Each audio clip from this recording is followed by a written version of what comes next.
দেখুন, একটা problem solve হওয়ার পর আরেকটা প্রবলেম নতুন এসে গেছে। কি প্রবলেম? আমরা যখন অনলাইনে ডকুমেন্টস আপলোড করছি, আপলোড করার সময় আমাদের যে ছবি কিন্তু আপলোড হচ্ছে না।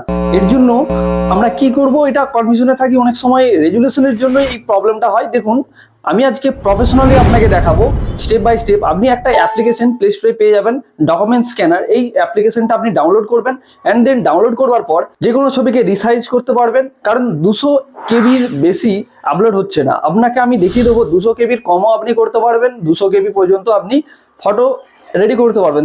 আপনি বাড়িতে বসে ডকুমেন্টস আপলোড করতে পারবেন, তাও আবার নর্মাল রেজুলেশনের ছবিতে। দেখুন, অ্যাপসটা ডাউনলোড করার পর ওপেন করলাম। এরপর আপনি কি করবেন, নেক্সট করে এগিয়ে যাবেন। এরপর ফিনিশ করার পর দেখুন এই যে ক্যামেরার মতো অপশানটা আছে না, এখানে ক্লিক করবেন। অ্যান্ড দেন ক্লিক করার পর দেখুন ক্যামেরা অন হয়ে গেছে। পারমিশন আপনি অ্যালাউ করে দেবেন।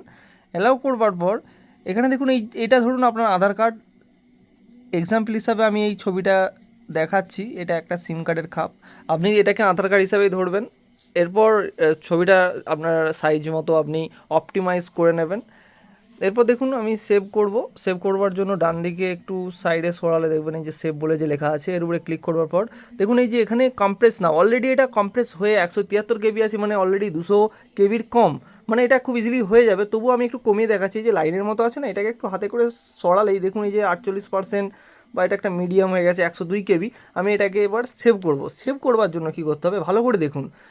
এখানে সেভ করবার জন্য যখন আমি সেভে ক্লিক করব না, তখন আপনাকে ফাইল সিলেক্ট করতে হবে। সেভ টু ফোন স্টোরেজ এই যে অপশানটা আছে, এখানে ক্লিক করবেন। অ্যান্ড যে কোনো একটা ফাইলে আপনি রেডি করবেন, যে ইউজ দিস ফোল্ডার, এখানে অ্যালাউ করে দিলেই আপনার কাজ হয়ে যাবে। আর আপনি এটা খুব সহজে অনলাইনে সাবমিট করবেন, কোনো আর সমস্যা হবে না। আর ভিডিওটা সেভ করে রাখুন, কারণ অনেকে জানে না, বুঝতে পারছে না। এই রেজুলেশনের জন্য অনেকের প্রবলেম হচ্ছে। এই সমস্যার মধ্যে যাতে না আর কেউ পড়ে, আপনি অবশ্যই ভিডিওটা শেয়ার করুন আর সকলকে জানবার সুযোগ করে দিন। তাহলে দেখা হচ্ছে নেক্সট কোনো একটা ভিডিওতে। ধন্যবাদ।